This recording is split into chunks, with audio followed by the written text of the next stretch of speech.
Well, good morning everybody. It's Kona week and I am now joined by one of the all-time triathlon greats, not just in Ironman. It's Karen Smyers sitting right opposite me. I am so honoured and humbled to have you here as our guest, Karen. Thank you very much for joining us. Yeah, my pleasure. So, I am correct in this, I know, but you were the first person to win the ITU World Championships and the Hawaii Ironman World Championships in the same year. That's correct?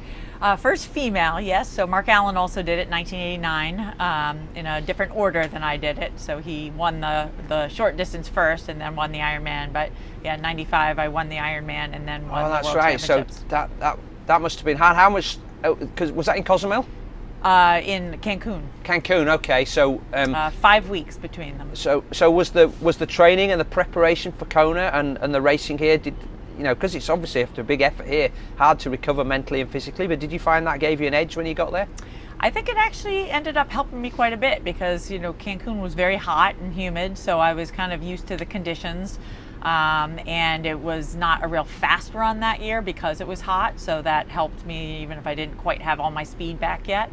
And yeah, it ended up being just kind of a mentally tough day, which certainly Ironman prepares you for. Yeah, wow. And of course I should think it's almost impossible now for anybody to do that double again with it being the draft legal format. I don't know, there's probably some people that could, but I just don't know if they would try, because you do have to hedge your bets a little bit. But I mostly put all my eggs in the Ironman basket, but earlier in the season I prepare for the short course, and my Ironman training was always kept to kind of a couple month block that I knew I could handle mentally, because I was never big on the really long training, and so I knew if I just kept it to one little window of time I'd get through it. And so I definitely kept my quality up through a lot of the year. So all I had to do really was recover from Hawaii and just get a little bit of my snap back of my legs, and I figured I'd be okay. But of course the racing format for ITU is different now, because when you won it was a non-drafting format. No, as a matter of fact, in 95 it was really? the first draft legal. And that actually ironically it probably played to my advantage because it meant that the bike was not very hard, but because back then we were still figuring it out. So yes. Once the group came together, we worked hard. I came out in a second pack and we caught the first group, and once we got together no one really knew what to do. So I remember just sitting up chatting like with Joanne Ritchie and she's like, can you believe that we're in the middle of a world championships? I'm like, I know, isn't this strange? Like, hope you have your run legs. We were just saying it's obviously going to come down to a run. So I think that probably, if I was at all fatigued still from Hawaii, it definitely helped that the bike ended up not fatiguing me more, How do you think if you'd been racing now, how do you think you'd have fared in the current World Triathlon Series format? I would have been toast. So, clearly they're so good now. Like the swim is so fast. And then watching, Rio, how you really had to be really skillful on the bike with the descents and the turns and everything. And so I would have had my work cut out for me. I would have had to really do a lot of specific training for the bike to be able to, pop those hills and do all the cornering and descending the way they were doing. But it was certainly brilliant to watch. Because you were in the early days of triathlon, really, and most of the guys that you were racing, probably yourself included, came from one of the sport backgrounds, whereas the guys who are racing now have almost been brought up as triathletes. Yeah. Although ironically my main sport was swimming, so you would have thought I would have been okay. I think if I had known coming out of college that the swim was that important, I would have kept up my training. And what happened was, as I got into triathlon, I was like, oh, I can already swim. This is great. All I have to do is learn to bike and run. And so I concentrated a lot more on the biking and running, and I really kind of coasted on my swim training for a good decade or so. And so I was starting to realize, as the draft legal format started catching on, that the swim was becoming more important, and I really had to go back and start doing some hard training that I hadn't done. So I came to that realization a little bit late. My swim was really kind of a bit of a weakness for me the last bit of my career. And of course now, even in Ironman, with the jumping up of the guys coming from ITU, the swim's got so much faster. Yeah. But I like the fact that there are people that are specializing in ITU format and then moving up to Ironman, because I think that is how you end up getting your best Ironman athletes, because to really have the speed first and then move up in distance, I think that's the secret to the real success, rather than just deciding, I'm not fast, so I think I'll move up in distance, because I don't think you're ever going to be fast enough to really be the best at the Ironman distance, the way some of the people coming into the sport now are so fast and good at long distance. Can you imagine the scenario if we have Frodeno, Brownlee and Gomez racing here next year or in 2018? I definitely would like to come back and see that. That flipping run's going to be like, never mind Iron War, they're going to be pushing and pushing. Yeah. Although, we've had some great runners coming in already, and people haven't run as fast as Mark and Dave. So, it's easy to say on paper that people are going to do that, but the proof's in the pudding. Yes. Let's see you go out there and ride 112 miles against these winds and in this heat, and then we'll see what you can do. Because I've heard people talk a good game, and then. Well, Simon Lessing, Spencer Smith were both world champions coming in here. Yeah. Never fully replicated that success, but I think everybody's assuming that if Brownlee and Gomez jump up to Ironman, it's going to be a shoo-in for. Yeah, well, I'd like to see it. Yeah, well, wouldn't we all? Yeah. So anyway, let's talk about CompuTrainer then. So when did you start using a CompuTrainer? So I got my first CompuTrainer when I was pregnant with, or right after I'd had my first child, and knew I was going to be doing a little more training at home, and that my time was going to be a little bit more, valuable. And so I've had it since 1998, and it's been a lifesaver. Yeah. So were you still racing pro then, or did you retire? Oh yeah, God, yeah. I raced pro up until 2013. Okay. So okay. Yes, I was still racing pro. But having a child, obviously, that's a big call on your time. Yeah, I was lucky enough that my husband was there to kind of help pick up the slack, because I was really, when I was kind of at the top of my game when I had an accident that all of a sudden made for a nice window to take maternity leave. So I kind of I knew I was going to come back. So I raced pretty seriously, from 99 till probably 2004 or 5. I was still trying to be at the top. So we. Back around that time, we had quite a few pros, Peter Reid and Laurie Bowden and Lisa Bentley. I think Heather might have been using a CompuTrainer as well. Were you on the first wave of that, or was it their use of that encouraged you to get one? No, there was a guy named Mike McCormick. Yeah, I know Mike. He won Ironman Canada, didn't he? Yes, a couple times. M2 training?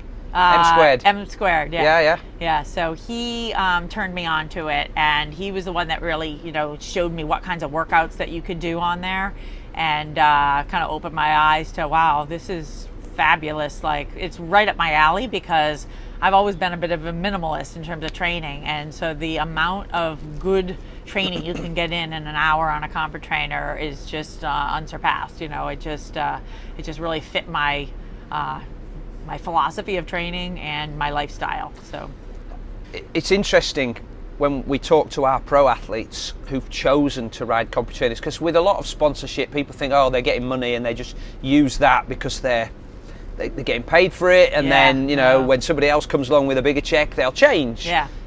With most of our pros, they don't get a big paycheck from us, and they come to us and ask if they can have a CompuTrainer. Oh, definitely. Yeah. No, I think the word is out about how valuable it is. So it's you don't have to get paid to do it, because it's gonna help you. Yeah. And of course, the payday comes when you get on the podium. Yeah, sure. And the other thing that we hear from our pros is, and you mentioned minimalist training there, is people, age groupers think you've got all day to train, but you don't necessarily want to train all day. Yeah, so I definitely don't. So I like having a balance in my life, and I've never been one to just put in miles just to build my confidence, which I think a lot of people, they feel like, if I put in this number of hours, I have to be good. And I've always been of the mindset that, if I do this quality training, then I'm all set. So I'd much rather, put in the quality rather than the quantity. So you're now a coach. I am. And you recommend to your athletes that they use CompuTrainer? So I started coaching bike classes back in 2004 when I was pregnant with my second child. I had a little break from training, and you want to hold on 1 second? No, we'll okay. carry on. All right. So 2004, when I was pregnant with my second child, I had some time to do a little more coaching, and I got into coaching CompuTrainer classes. So I hooked up with a bike shop that had 8 CompuTrainers. So I started kind of small, started a few classes a week, and got people in, and would just put them some of the same workouts that I was doing, and it's grown. I've been coaching every year since then. So it's been 12 years now and it's grown. Now our studio is 24 CompuTrainers, and we have 11 classes a week. I coach almost all of them, and it's just great. Just hundreds of people coming through the studio. And what I really love is that there's a lot of people that hear about it through word of mouth. Yeah, I heard about these classes. They come in for one class where they just drop in and pay for one class, and so many of them, they're like, that was so awesome. Where do I sign up for the whole session? So it's really like people see the potential after just one class. They're like, this is amazing. Okay, so I mean, we have spinning now, and people go to spin classes and they love that because it gives them a burn and they feel like they've had a really good workout. But so what's different about going to a CompuTrainer class? Yeah, so I tell them this is not spin. This is the anti-spin, because it's all very controlled. So I say, I'm going to find out. I'm going to tell you how hard you're working. You'll be able to tell, because we'll do, as long as they're there for the first or second class, when I do a test, then we figure out everybody's heart rate and power zones. If they miss the test, I can usually within one class zone in pretty carefully just by watching body language and doing a couple of tests where I bring them up above their threshold, and I can see pretty quickly, where they belong for their zones. And so then it's controlled, and you can design a workout for every person in the room. They might be 150 watts different, and yet I can have everybody's body language looking exactly the same. And I just love that. Like, it doesn't matter the length of interval. If it's just a 1 minute power interval, I'll have everybody the last 15 seconds just suffering the same. It's fantastic. Sounds like you love that. I do. It's people call me. I call myself the chief whipcracker, but they always say I have like this evil cackle where I love I love pushing people to their limits. People will come in and say, well, my max heart rate's 160, and I'll say, yeah, we'll see, and by the end of the class they're like, oh my God, I got to 162 today. I'm like, because you're learning how to push yourself. I'm teaching you what your body can actually do and what you can maintain. And what sort of improvements do you typically see, say, over a 12-month period in your athletes? Yeah, I'll often see people in, we'll have a 10-week session in the fall, and then we do another 12-week session in the winter. And, I'll often see 10 to 20 to 30 sometimes watts per session of improvement in threshold power. So depends a little bit on, some of these people have been coming year after year after year, so they've gotten their threshold power up pretty high. And I tell some of the older people, I'm like, look, if you just maintain your power from year to year, like, you are beating the age curve, So yeah, that's right. You have to, adjust a little bit of your expectations. If you're already in great shape, improvement is a little slower to come by, but maintaining is still a victory. Do you find, particularly, I guess you have cyclists as well as triathletes, but do you find with your triathletes that the improvement in fitness and power that they get from the cycling carries over to a better run performance? Yeah, definitely. And I teach them a lot about pacing.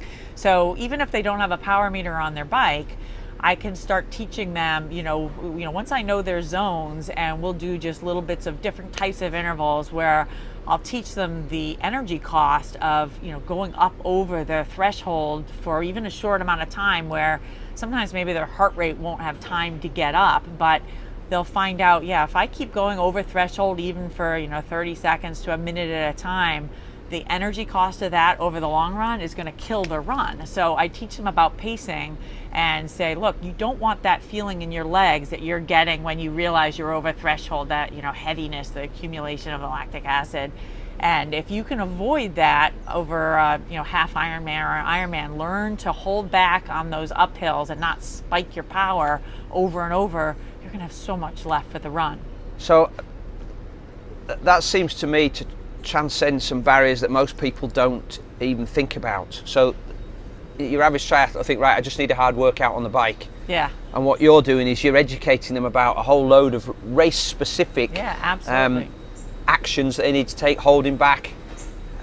You know, I don't know about you, but as a coach, I have two phrases that I hear most often after a race. When people have had a good run, they always say, I felt like I could have gone harder on the bike. So they've paced themselves and they've held back. Right. And when they have a poor run and they blow up, or they're suffering a bit, they say, oh, I thought I got it just right on the bike. So getting it just right is actually going too hard for a good run. Yeah, sometimes. It's just right for the bike. That's true.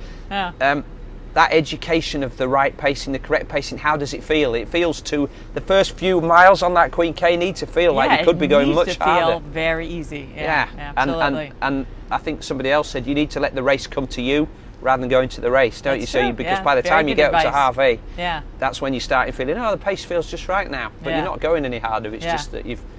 Okay. So I actually, that always frustrated me a little bit about the Ironman is that sometimes you wait to like go hard and you never really get to. You know, it's always like, okay, just hang in there, you know. Well, you going back to what you were talking about earlier about fast runners and, you know, the guys coming from ITU, is that if you looked on paper at the guys who are in the top 10, the fastest runner may not be the winner. Because here it's about who slows down the least, isn't it? Particularly in that last sort of 10 miles coming out of the energy lab. And that's when the biking, how much wattage you've put in early on really takes its toll. To haunt you, And those and also how well you might average a certain watts, but if you're norm power, if you did it by spiking it on the uphills and then coasting on the downs, it's a different effect on your body. So the people that have learned to just sort of even out their effort over the whole 112 miles. Tend to have a lot more left in their legs. So that's that thing that the power meter call Training Peaks calls it variability index, isn't it? It's that fluctuation in power. So that if you were to look at an ITU race we're talking about. And it's very hard to learn that on your own, but that's what I love about CompuTrainer is that people really see the effect of different wattage on their leg. Like, you dial in on the erg, and you can also play with different cadences. And so you can also, you're climbing up to Havi, you're doing it at, 85 to 90 RPMs is very different effect than if you're doing it at 70 to 75 RPM. So that's the other thing that I love is people get to see, what is the different effect on cadences at the same power. And you really learn like what is best for your body. And you can also, improve on, if you're lacking in strength, you find out, wow, I got to work a little bit more on that low cadence stuff, but you can do it at a controlled power where it's a perfect thing for your body. You're not overdoing it. So I've been at the medical conference here, and one of the research experts, the doctors, was saying yesterday that people need to understand that when you get advice from an expert, you really need to listen, because they've been there in the trenches. It's not Twitter opinion, or all that stuff. It's just because it's on Facebook. That doesn't mean it's real. That's not evidence. That's just opinion. And anecdotes. What was the plural of anecdotes? Is not evidence. That's funny. But Karen, you're an Ironman champion. You're a world champion. You're at the top of your game. You're now a top coach. So you've got lots of people, as you say, coming through your centre. So I bet people think, I need to listen to Karen. So advice about training for the Ironman, for triathlon, for biking, and the involvement of CompuTrainer. How would you advise those novices or people who are perhaps needing to move up to the next level? I guess I've asked you a lot of questions. I know. There's no shortcuts necessarily. If you're doing the Ironman, you do have to put in, some time, and but know your body, I guess I would say. And a good way of knowing your body is by taking advantage of something like, a CompuTrainer where you can monitor your power and heart rate at the same time. I wouldn't get carried away with social media and what the various opinions are out there, because even different things work for different people as far as like nutrition and things like that. So you are an experiment of one, and you really have to dial in your nutrition on your own. So you can't just listen to what. Well, that whole Strava thing's a distraction as well, isn't it? Because you see what other people do. I have to say, the Strava, I have trained with people that are on Strava, and I'm like, oh my God, okay, stop the Strava already. Like, why didn't you tell me you were doing a KOM right now, or it's like they're training, they can't help it, but it starts to be geared around trying to set a new personal record, or moving up in the standings on a particular segment. So it's very dangerous. I mean, it's very fun too. So I can see it does add an element of kind of excitement and interest to the training, but it can be dangerous because it can get you off track very easily too. So Yeah, you have to be careful with it, I guess. Just one final thing, how many units have you got in your centre? 24. So the fact that they don't break down regularly has got to be an important part of that, because you don't want people coming in having that embarrassing moment where, sorry, 3 of them are out of action today. So this is through Fast Splits. I should mention the name right, of the... okay, of course, So Fast Splits in Needham, Mass. And we have, a few parts that we have on hand for, if one of the units, starts to give us trouble. But for the most part, they're very reliable. And, every year they make sure they're maintaining them and stuff. But, for the most part, it's really, really great because, we do not have breakdowns. And the accuracy of the product as well is important, I guess. As long as you know how to calibrate. I've had people that have come in, they're like, so I have a CompuTrainer, and I'm taking the classes to get to learn a little bit more about what I can do on it, how to use it, and I show them about calibrating, and they're like, I never really knew what that was. I'm like, well, that'll help, So as long as you kind of pay attention to that helps. So, but it's very, people move around from trainer to trainer, and it's very good. You just, as long as I have their zone card, and it doesn't matter what CompuTrainer they're on there, it's pretty well accurate. So if anyone's passing through, did you say Needham? Yes, Needham, Massachusetts. Okay, so if they're passing through that area and they're in need of a bike training session, they can drop in? Yes, we take drop-ins, and if they go to fastsplits.com, they can find the schedule of classes, and or you can email me through Facebook, and or through my website, and I'll be able to answer your questions about when there's classes. But don't look for Karen on Strava. Yeah, not yet anyway. Great. Well, listen, Karen, I appreciate you. You're probably a very busy lady. A lot of people want your time here in Kona, so thanks for dropping by. Yeah, my pleasure. We hope you've enjoyed the breakfast, and thanks for sharing your knowledge and your time so graciously. Great, good. Thank you.